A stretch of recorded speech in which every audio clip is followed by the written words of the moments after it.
to us, their smoke was worse than ours. And air quality number 10, for example. And even though we stayed in the house, after more than 2 weeks of this heavy smoke, my sinuses just kind of collapsed, and I've got, I guess, a sinus infection, bleeding of the sinuses, and I got a doctor's appointment at 4 today, because we just got in yesterday, to try to get some medication and get some relief for this. But it's an awful thing. And here we were wearing masks, not because of COVID. We were wearing masks because of the air was so bad that you didn't want to breathe it. I mean, it was just terrible. Well, I'm glad to be back and looking at this session again. We left off in June and took the summer off, and now we have 3 more sessions completing the topic of dealing with dying. So the book, Up From Grief, has a paragraph in it that really summarizes the major premise of this session. A friend in grief needs you desperately, as much and sometimes more than he needs his family, and you, as a friend, have the power to help or hinder this recovery. That is how important you really are. Surprisingly enough, to help effectively takes only a clearer understanding of grief, a little extra time, and a willingness to listen. So it doesn't depend, in visiting the bereaved, it doesn't depend on what you know or what skills you bring. It really depends on the major skill of listening. Listening is the thing that you really need to do. And I don't know about you, but I have gone off to visit people who were in terrible positions. A son just committed suicide or something, and you wonder, well, what are you going to say? Well, the wonderful thought that comes when you ask that question is, I'm going to listen. Just listen and let them talk. Now, there are 5 characteristics of the bereaved. The first is emotional confusion. It is like a roller coaster. They'll be going up and down with anger, pity, sometimes euphoria. And that scares a lot of friends away. There are a lot of people who are uncomfortable in visiting someone who's lost a loved one because they're not comfortable with their own mortality. And then anger is often seen. As illogical as it is, this anger can lash out at friends who still have their loved one. Why did my husband die and yours didn't? Now, that's not logical thinking, but that happens. And as a hospice chaplain, I had one widow who really got angry at me because I took off a couple of weeks to go on a bicycle ride, and I wasn't going to be able to come and see her. And that caused her to be very angry. She didn't realize that as a hospice chaplain, I had to take time off, or I would have collapsed under the load. You just can't do that kind of work every day without taking some time for yourself. They can be angry at the departed one for leaving them, and that's not logical either. They can be angry at God for allowing this to happen, and I find that quite logical. And I find that sometimes it takes a person's anger at God to break through to peace, where they're literally shaking their fist at God. And this anger leaves when the survivor finally sees that the departed one also suffered the loss of a loving human relationship, in fact, greater than theirs. A young medical doctor, a non-Christian, reports on the tragic death of his wife. I began to see that she had lost all of us and her life. Sheila lost the most. For the first time, I could cry for her sake. This was 6 months after she died. But as Christians, we don't have to weep for those who have died, because they are, we know, in a better place with God. But we weep at the separation. The divine relationship stands, but we weep because we've lost them from our sight. Number 3, identity crisis. And this usually applies to widows, because the man has his identity pretty firmly in what he does for a living. That's just a natural thing. A man plugs into whatever he does for a living as his identity. But if the woman has stayed home and been a homemaker and not having a career, then her identity actually can be tied up with her husband. And when the husband is gone, so is her identity. As one widow said, "Now that he is gone, who am I, and who do I want to be?" Well, it does require a lot of time and a lot of sorting out of feelings. Widows also tend to have a sense of abandonment. I will forget what my loved one looks like. And that actually applies to anyone who's lost a loved one. As a 14-year-old who lost his father, one of my biggest issues, believe it or not, was the fact that I had this kind of fear that I couldn't remember what my father looked like. And I would get his picture and look at it to reassure me that that was my father. And that's not very logical, but it's true. There's a sense of aloneness that comes from loss. No one understands how deep my grief is. And that's true of everyone who loses someone. One who has lived through this kind of loss can be the most understanding. So if you go to visit someone who's had a loss and you've had the same loss, I think you're more on their wavelength from the start. You understand more of where they are. I don't know what it's like to lose a spouse.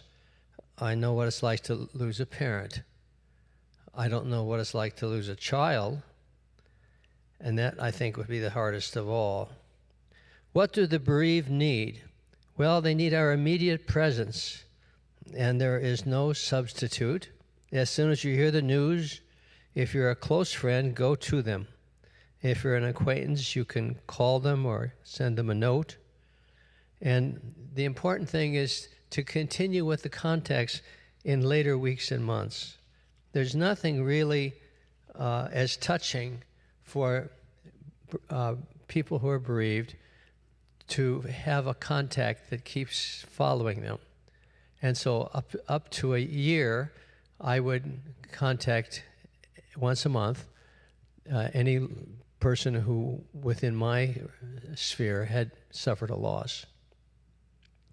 Then after a year, I would evaluate as to what the plan should be.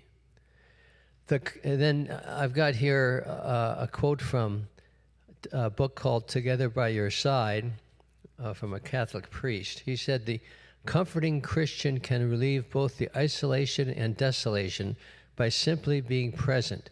Many words are not needed. A loving heart, interested ears, and that gentle touch will work wonders." So let's go to the idea of talk. There's no substitute for talking. It allows them to verbalize their feelings, to sort out their confusion, to vent their anger, to dispel abandonment and aloneness. And then Betty Jane Wiley wrote, "At first we need someone to talk to pour it all out, to go over the details of our life and his death until we have it all together and begin to accept it as reality." And again, from Doug Manning, recovery takes a lot of talking. Folks who never have been there may get tired of talking about it. Folks who are there understand the need to talk. They will not get tired of being talked to nor of talking. Well, the most healing thing for me when my father died, when I was a teenager, was talking. And sadly enough, there were few people to talk to. And that seems strange, but the attitude was, oh, I don't want to talk about his father because that'll make him sad and he may cry. Well, if he cries, that's the best thing for him. And it certainly is so fulfilling to have someone talk about your loved one. As an adult, I would say, I was in my 40s. We had these friends living up in Carmel, and we would go up and visit them, and they knew my father really well. And I loved to go there because they talked about him the whole weekend. And that was so healing. And of course, my father had a great sense of humor, so there was a lot of laughter. There was much more laughter than tears in those sessions. So our concern: call, send flowers, notes, doing things, going places, and remembering the first anniversary. And it's just a simple note, maybe you mail to them, that says, thinking of you on this special day. And they'll know what that special day is. So as a hospice chaplain, I recorded every death on my calendar book. And then the next year, I would be working through the last year's calendar book, and there would be the name and the address of the person, the survivor, and I would send them a note. And that just kind of completed the circle as far as the survivors were concerned. And if you've heard people rave about how wonderful hospice is, it's those little caring acts that make it to be wonderful. The bereaved need our empathy, not our sympathy. Because sympathy can mean you're only feeling sorry for the person. Sympathy can be, well, I'm glad it's them and not me. Empathy, you actually enter into the sorrow of the person and you feel it. And with empathy, you're able to connect with the survivor in a way that you can't with just sympathy. So empathy is very important, to be able to feel the loss with that person. Number 122, the purpose of comfort. Comfort allows the healing process to take place. To bring comfort means that you become the catalyst which allows the healing to come. To ignore the hurting person because of your own awkwardness means that you become a block to healing. Now, this is hard because we are all human beings. We all come with our own emotional baggage, with our own losses, with our own psychological injuries, and we're thrust into a situation of crisis. And we're in that situation maybe not because we're a hospice chaplain, but maybe because we're a friend. And so you have the choice as a friend. You can abandon that person and not contact them anymore. And believe me, that is quite common. Or we can decide to be the friend that God designed us to be, and we just pick up the pieces and go for it. And we minister to that person from our hearts. Reasons why people ignore hurting friends. I'm too busy. Well, then you need to slow down. I'm too uncomfortable with the thought of my own death. Boy, that's common. When my father died, my uncle, his brother, he had two brothers. One brother refused to go to the funeral because he wasn't comfortable with the idea of death. Just wouldn't do it. And the funny thing, he died too. It was years later, but you can't get away from it.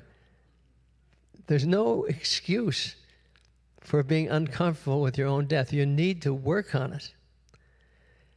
I'm afraid of showing emotion. Well, emotions are a demonstration of your love. I might cry. Well, that's wonderful. Jesus cried.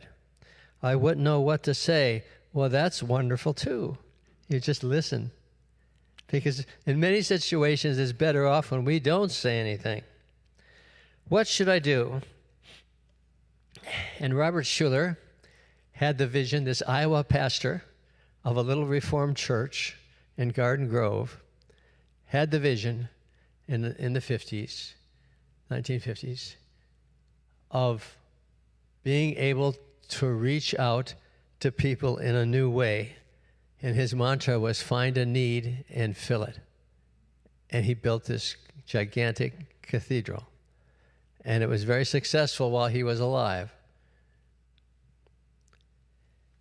You can refer to the 3 basic needs in section 120. Be willing to hug. And for men, I can assure you the wife has no designs on the married man who happens to be there for her hour of need. You can hug. Practical things, cooking meals, providing transportation, cutting the lawn, changing spark plugs. Well, boy, you can tell when this was written. This was written 50 years ago. Changing spark plugs. Oh, try to find a car on the road that still has spark plugs, huh? Taking care of children, doing ironing, giving financial advice. There are many things you can do for the survivor, whether the survivor is a man or a woman. And parenthetically, you're all aware, I know, that women do better at grief recovery than men do. And in God's design, according to statistics, in 9 out of 10 cases, the man dies first. Men just don't live as long as women do. And women are better equipped to handle it, believe me. Use your creativity to honor the memory of the loved one. It will be a treasured gift. Do a painting, make a piece of artwork, write a song, or write a poem. Here's a poem for Bess. Bess and Ben were a couple that I knew really well. They were married for 18 years. They got married young. It was really great. But then when Beth went in the hospital at age 39 for routine surgery, her heart stopped and they couldn't get her started again. And this poem was, and I wrote the poem.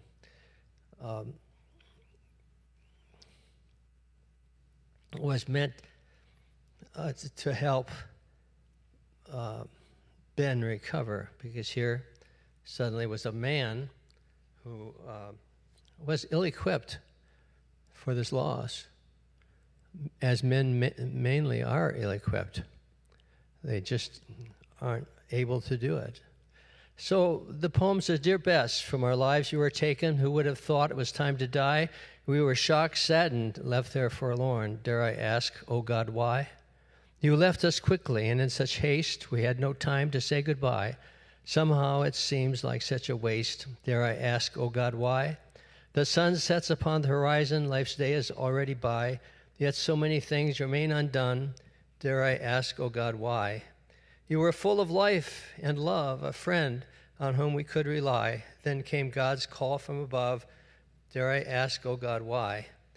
Yes, ask, my child, and you will see her joy and love was only the reflection of my love for my son and his for me. There is no death in the resurrection. I gave her as my gift to you a lovely light, a sweet oblation. I sent her to earth, my will to do. There is no death in the resurrection. But now she stands before my throne, bathed in the glory of my divine intention. Beth is not gone, she has come home. There is no death in the resurrection. Poetry is unique in that it allows one to give words to deeply held meanings, to express otherwise inexpressible grief, to say things that could not otherwise be said, to bring to the surface swallowed emotions,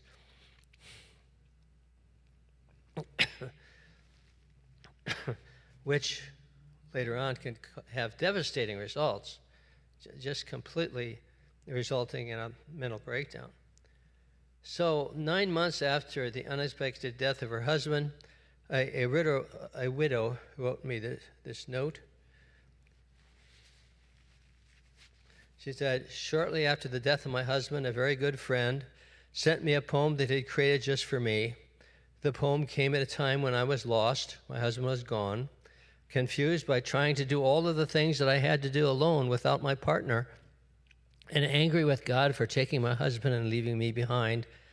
But this friend understood the life and dreams my husband and I shared, And in the words of the poem, I found the anguish of my loss, our dreams yet to be fulfilled, and my anger with God for taking my husband. And then as I read on, it helped me to realize that my husband was only loaned to me by God for a little while, and that even though he was taken away, I still had all of the wonderful memories of the things we shared in life to keep me from being all alone. But most of all, the words at the end of the poem, if you but believe in God, you and your husband will be together someday for all eternity, enjoy each other forever. This poem gave me the strength to go on, and I found hope and most of all peace. My friend's thoughtfulness made me realize that I was not alone. I was not alone, that my friend cared about me, and so did God. I was not forsaken. Number 124, 10 things.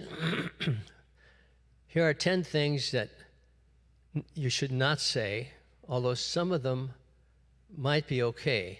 You have to be careful. And then that's going to be followed by 10 things that you should say. So the first thing you shouldn't say normally is, I know how you feel. And the reason for that is that for a person in crisis, it trivializes their crisis. Because if you're in crisis, you've just lost your husband or your wife or a child, you are in such a state that you can't imagine that anyone could understand what I'm going through. But you have to modify that and realize that you may be confronted with a situation where you have gone through that crisis. Maybe you have lost a child. Maybe you have lost a husband. And then you have a special connection, a special opening. So if you went through a similar grief, you might be able to say that, but you have to be very careful and think that through. Number 2, it must be easy for you since he lived a long life. Well, as I said here, usually said by someone who has never suffered a loss. There should be a period there. Recently, when my dad died, one of my friends said, "It must be easier for you since he lived such a long life." Her cheerful words gave me cold comfort. Didn't she realize that when someone you love dies, his death is deeply significant no matter what his age? But when my mother died at 88, I could say truly that that was a blessing. Her body was worn out, and she wasn't in pain anymore, and that was good. But you have to look at the circumstances. When my father died at 43, that was an abject tragedy. It's never easy, no matter how old they are or how old you are. If your dad is 100 and he dies and you're 80, it still hurts. Number 3, the brutal statement, "You might as well face reality now." And this is usually said by someone who doesn't want to take the risk of loving. Because a lot of people get hurt emotionally and they don't want to love anymore. And they never remarry, never enter into a relationship. They won't even have a dog or cat because they don't want to love anymore. They just don't want to take the chance of being hurt again. As my first Christmas after death approached, one of my closest friends said to me, "I'd invite you all for dinner on Christmas, but you have to face reality sooner or later." I thought I had been facing reality for 6 months daily. Sutti, the practice of whereby the widow throws herself on her husband's funeral pyre, has been outlawed in India. We still practice a subtle form of it today. That's again from Betty Jane Wiley. Christians shouldn't grieve. You should just trust the Lord more. And I put wrong. That's a cop-out. That just doesn't work.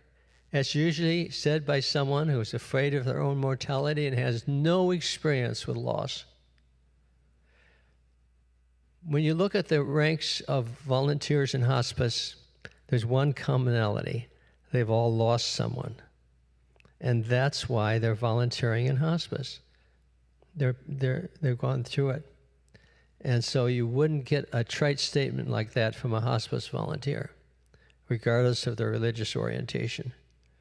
You've got to stop crying and get a hold of yourself, usually said by someone out of touch with their own feelings. Suddenly, this brave young mother looked them all in the eyes with fire in her voice. She said, "Don't take my grief from me. I deserve it. I'm going to have it." I did not hear her make that statement, and yet her words have haunted me for years. Her words have also done more to change my concept of grief and recovery than any words I've ever heard. And this is Doug Manning in his wonderful book, Don't Take My Grief Away. I wondered how many times I tried to take grief from folks, how many times I denied them the right to grieve in my presence because I made it quite clear that I could not accept such activity. Well, sorry, my nose just keeps, my poor sinuses keep on complaining to me.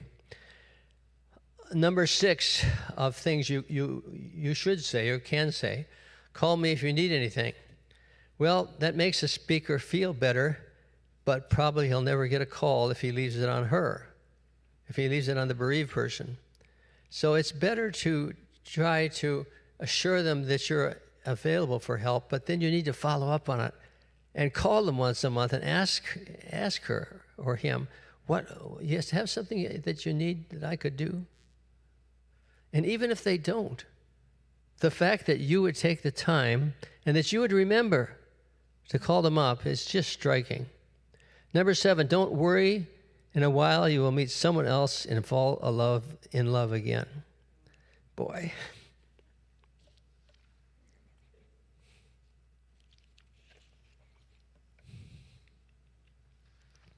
Number 8, it must be wonderful to know that Mary is in heaven now.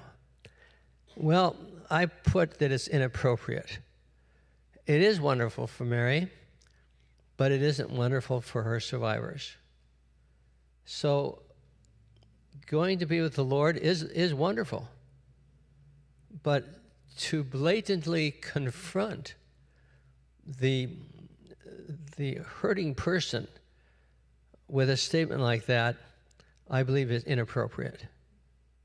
Now, if that person, if you practice listening and that person brings it up, then you can talk about it.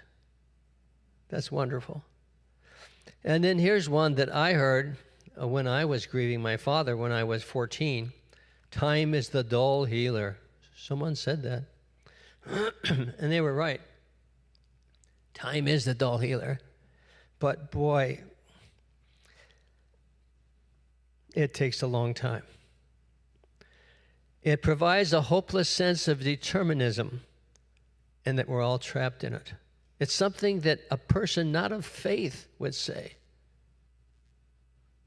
Number 10, this happened because. And boy, you hear that at church a lot. You only hear it at church. Only church people know. They'll tell you, well, this happened. I mean, when I had a daughter who was so sick that we thought she was dying, one person at church, when I was the pastor of the church, said to me, what sin did you commit that caused God to strike her down? I wasn't sure that I could even respond to such a senseless statement. What kind of concept did that person have of God? That God was the great ogre in the sky that would strike us down because we did something bad. They would strike a member of our family. That's not the God of love that I know. Now, section 125, 10 things that you can say. But again, you've got to look at each thing, and you've got to look at each situation and each person and determine in your own mind if you think this is appropriate. And don't forget, if you make a mistake, there's such a thing as grace, and it's okay, and it'll be forgiven. Number 1, either A, say, I know how you feel, or B, I can't imagine how you feel. You can say, I know how you feel if you have had the same experience. But if you haven't had the same experience and you've been untouched by grief, please don't say to the widow or the widower or the father or the mother, I know how you feel, because you don't know how they feel. But if you've had the same loss, yes, you can imagine how they feel.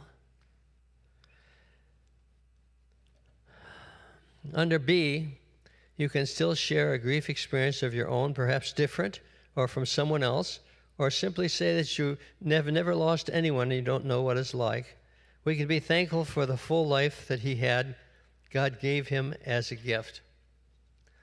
Well, it's too bad we can't get more young people to hear these words, because the young people are the ones who are going to be the survivors, and we're the ones that are going to pass away, and they need to hear it. Number 3, I want you to know that I am here to support you as you face the reality of this crisis. And if you say that, don't just disappear, but again, check in on them. And it's helpful to remember different periods, such as holidays. Number 4, we grieve because we're going to miss John, but with hope. Number 5, it's okay to cry. You are going through a lot, but God will meet you in your tears. And it's okay if you join in. As a hospice chaplain, I would. You could say, is that professional? I don't know, but it was needed. Number 6, I want to help you with your financial planning or whatever gifts you have, cutting your lawn, anything else that I can. Be as specific as possible as the family. Ask the family what the needs are, and don't expect the bereaved person to tell you, because they're usually in such a state of loss they can't. But if you check in with them once a month, you can find things. Number 7, I remember how much we enjoyed that time with John. Boy, that's a wonderful thing. To share incidents, the time they went fishing, the time something funny happened. That's great. They need and want to talk about him or her. They need to hear their loved one's name mentioned as though they are a person. Share the funny incident, the thought-provoking comment, and this helps keep the memory of a loved one alive. It brings warmth, joy, and perhaps a few tears. And here is an actual conversation from the book Up From Grief. Everyone meant well. They came to see me. The woman kissed me on the cheek and whispered, I'm so sorry. The men shook my hand and said, if there's anything I can do to help, just let me know. And then they sat around talking about the weather, even politics. They talked around me, at me, but not with me. It was a nightmare. Now I know you've been in incidents like this. You've experienced that. What did you want these people to do, I asked.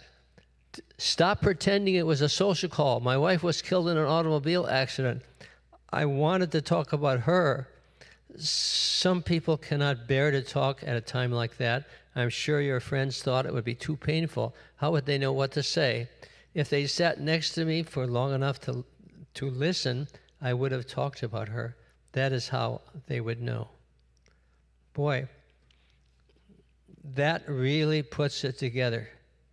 That really puts together the whole message of this session, that you have the skill to shut up and to listen and let the bereaved talk. If you can't talk about the departed loved one, if you are unable, don't have the skill, don't have the stability, don't have the experience, don't have the incidents, and you can't say anything, then just listen and let them do that. You can ask a question like, what's hurting you the most today? And that widow may have just gone to the store and gone shopping and walked through the grocery aisle and saw Cheerios, and that was her husband's favorite breakfast, and it was like a slap in the face. And, of course, it then sets her back in her grieving. Number 9, it's going to take a long time, but I want you to know that I'm going to stand with you for the long haul and that you're going to make it.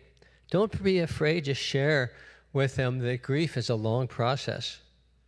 If it's their first loss, they may go into the loss thinking they're going to get over it in 3 months, but you're not. Not even, probably not even in 3 years. Number 10, I don't know why this happened, but I do know that right now John is in the presence of the Lord. And again, this has to be said at the right time. Section 126, the loss of friends is the normal pattern. Imagine that. The loss of friends is the normal pattern. We don't think about that, but it's true. I would say half of the friends that you have, you'll lose. Old relationships change. You change. You discover new relationships, new activities, new things about yourself, and even new creativity. I just talked to a lady this last month here at church. She shared how her husband died and then she became an artist. She didn't know she was an artist. And she's producing the most wonderful art. She had an art show. It's incredible. And that just happened because her husband died and she went out to reinvent herself as part of her healing, as part of her ability to once again take up the reins of life and go on with life, coming out of the loss, and she became an artist. Wow, that's impressive. 5 reasons why your friends drop away. And number 1 is most people don't understand grief. 3 weeks have passed. You're not over it yet? Most people, and so here and it's reinforced by our work. Most big companies offer bereavement leave, 3 days. Oh my, how hard that is. 3 weeks would be at a minimum, just so you could get over the raw emotion a little bit, but 3 days, that's it. Most people are threatened by an emotional display. I just can't stand it when he cries, so I'm not going to come and visit him anymore. Most people are uncomfortable with the kind of intimacy that occurs when one supports a friend in crisis. I can't stand all that hugging. Most people don't know that all you want is their presence. I just don't know what answers to give her. You don't have to give her any answers. Most people have not thought about their own death enough to be comfortable with it. And the response, I just can't think about Jim's death another minute. Number 127, the special case of the death of children. Now, I was in hospice for 35 years and worked for 3 hospices. And when I worked at RCH, Redlands Community Hospital Hospice, the Loma Linda Hospice closed. And the reason that there were lots of reasons, but the main reason that Loma Linda Hospice closed was the unresolved serial grief with children involved. It's one thing with adults. The hospice nurse struggles on, the patient dies, and she's off then on, she's got another patient. I mean, she sees 5 or 6 patients a day. Each case, the grief is never resolved. Some patients you're close to, some you aren't. But with children, it just breaks your heart. And so they actually closed the hospice. The nurses would hardly last a year before they would leave, so they finally closed the hospice. And that's a major problem with the death of children. I mean, I still, what hospice cases do I remember from my career? Oh, I have a couple of adults that I really was close to, and I remember them. And all of the children, you remember each one. You don't forget that. So number 1, under section 127, don't offer any words of wisdom. God wanted Elizabeth home. Well, then God is a divine ogre. God needed her more than you. Then I'm filled with guilt for not needing her more. This is all part of God's wonderful plan. I hate God and I hate his plan. At least you have each other. The death of a child can bring the death of the marriage, and it happens all the time. There is a special pain when a child dies. When a child dies, at first surviving is like an affliction. Indeed, it bears some similarity to blindness because we are left without seeing a path we can safely follow to soothe our torn senses, and I would say our torn soul. We must grope our way forward. Stumbling, picking ourselves up until we learn how to handle our grief is about all we can do.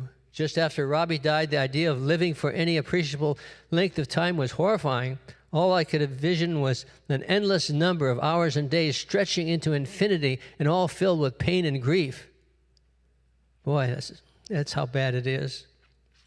So the grieving parents particularly need the support of friends. And this, if a little child dies, that means the parents are probably in their 30s or maybe even 40s, but their friends are young, and that's where young people need to step up and to support their friends who have lost a child. And that can be very intimidating for young couples because most young couples don't lose a child. And if you have 2 children and your friends just lost one of theirs, that's going to be really a tough call for you to step up. And that's a message we need to get out to young people. And then 128, which I think the hardest case of all because of the ramifications that go on for years, the special case of suicide. Suicide is a quick answer to an immediate need, and it solves a person's problem. But what they may not realize is suicide creates more problems, and those problems go on for generations. I mean, there can be a grandchild that will commit suicide because grandpa did, and that could be 50 years later. Suicide is a way of saying no to life. And when a person commits suicide, it affects all of us, every person, because we are living in a world that requires us to say yes to life. You can only face the difficulties of this world by saying yes to life and embracing life.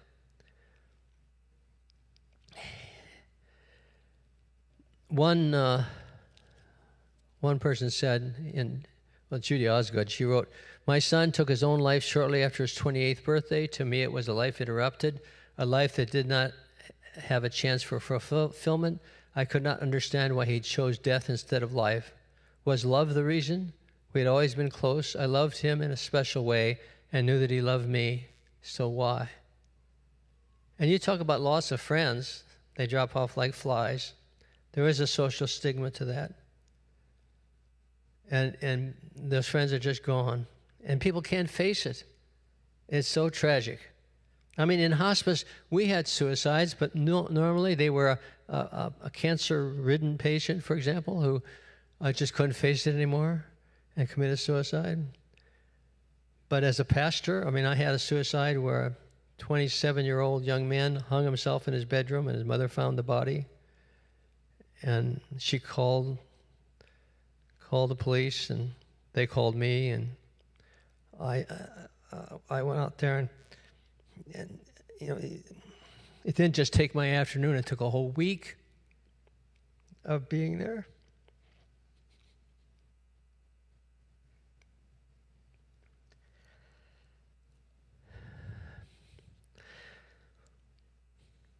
Well, here in The Bereaved Parent, one of the worst things that ever happened since Alan shot himself, said one father, who has since begun drinking very heavily, is the way my former friends cannot look me in the eye. It's as if one of us is harboring a guilty secret that we cannot share. I sometimes almost get the feeling these people look at us as if we were the murderers. My wife and I don't like to see them anymore. It hurts too much. So these survivors require really a lot of support. It's a difficult situation. They need professional help, professional counseling, but they need friends. They need to have their friends stick with them. Number 129, a solution to some of this agony. Here it is. Writing as a tool of comfort. C.S. Lewis, a professor at Oxford, was an incredible guy. And he was a bachelor all his life until about age 60, 65. He married an American divorcee by the name of Joy Davison. And he journaled all this. He always kept a journal. And then after she passed away, he wrote it as a book. And it's a wonderful read. And it's really just a diary. It was a journal. So writing down in a journal is a help on so many levels. And you don't have to have a suicide or a death in your family or lose somebody to do it. Just for daily life, it is really helpful. If you're like trying to lose weight, keep a journal. You wouldn't believe how helpful that is. To then write down every food that you eat that day and the calories, and then total up the calories at the end of the day. That journal becomes a friend. Number 130.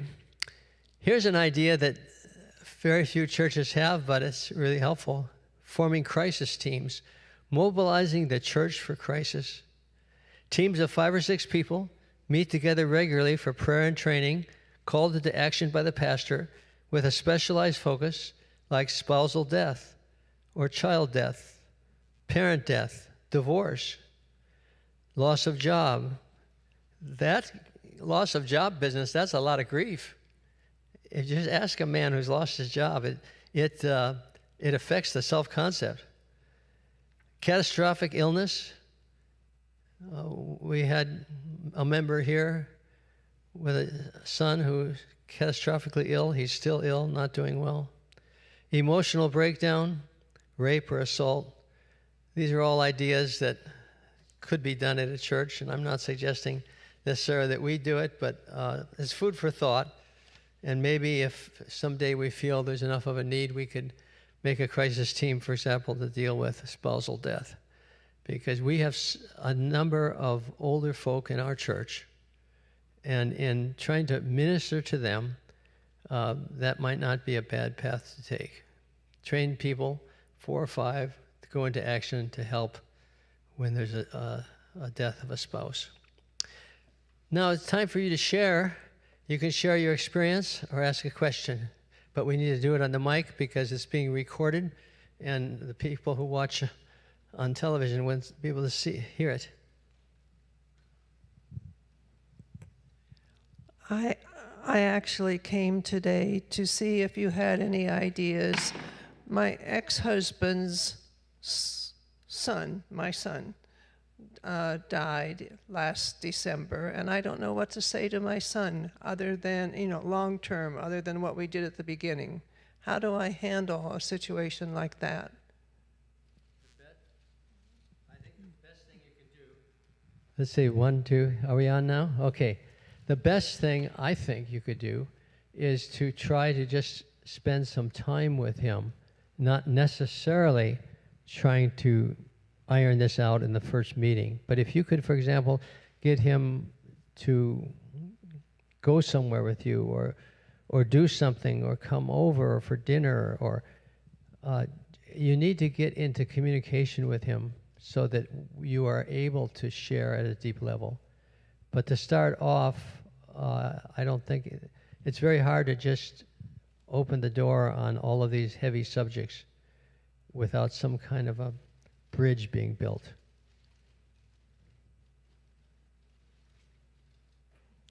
Any other?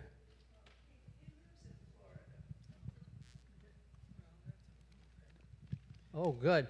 Call him and see if you can come and visit for a week. Yeah, he's going to be here. But how do I broach it? Do I even? I mean, it was last December, and we haven't really discussed it for all of this time. Do I say to him, "Is there something you want to say?" Or do I just bring up good memories, or just wait until he says something? Always start with the positive, and it should be done in a situation where you're like having a dinner together or going somewhere. It's hard to just cold turkey call him up. That's hard. Right. And it's difficult because he's far away. So you somehow have to get together. He has to come here, or you have to go there. Sure. Well, he's coming here at the end of this month. But good. Get him for dinner, or go out for dinner and start talking about your loved one, and then see if you can't steer the conversation to where you want it to go. Okay, thank you so much. All right. Oh, yeah, here we are.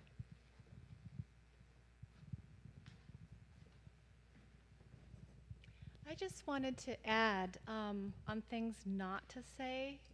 Don't say, and this is a really popular phrase with certain generations, don't say only the good die young, especially in the presence, if it's a child that passed or a teenager, especially in the presence of other teenagers, because that makes the ones that are left feel like they're not good. Exactly. So I know that it's certainly not a complete list of what you shouldn't say, but that is definitely one of the top ones from personal experience. You're absolutely right. Yeah, don't say only the good die young, because it condemns all the people who are still alive. You're absolutely right. Well, I'm sure that all of us have suffered loss. You can't get to have gray hair without having some loss in your life. And living comes with loss. It's just like, think about our wonderful pets. And I'm a dog person, not a cat person, but it applies to cats too. They don't live very long. It's a big investment in life, and then they die. Now, that's a reason enough for some people to not have any more. They won't risk it again, because to love is to risk. And when you risk, that's when life really gets beautiful. And so life is all about risk. So we have to learn to accept the loss that we have. And that loss shapes us. It doesn't just leave us like, oh, it's just a memory of, oh, yeah, I remember when he died. No, your whole life is turned and shaped by loss. And so I wouldn't be the person I am today except for the terrible loss that I suffered when I was 14. Because that set me on the path to answer the question that was in my mind, God, if there is a God, I didn't know, how could you let my father, who was a good man, I knew that, die? And yet the bum was still going up the alley behind our house looking in the trash cans, and he was alive. Now, how do you deal with that? And so in answering that question, I never talked to anybody, but I found faith in Jesus Christ. And that just changed my whole life. And I could see the difference between living life without any faith and suddenly then I had faith. What a difference. Suddenly life was really worth living. Suddenly I understood that there was a living God. And so here I am today. And everything that I've done, it's all because of that loss. As I listen to this, I'm thinking of my own experience for the journalists as they would come and bring the obituary information, and mostly they never had thought of it before. And I guess I would like some feedback on this. I think I come across pretty strong. As a reporter, I'm always there to ask the questions. It's my job, I do it. And actually yesterday we had a phone call from Michigan that my husband's nephew had died after 4 years of pancreatic cancer, so he lived a long time, so he's in his 50s. So I find myself, and I kind of am regretting now and thinking, I ask all kinds of questions about the rest of the 3 siblings that were left, and who was, I started asking, well, did he have a will? Was there an executor? And I'm a very business-prone person when it comes to this way.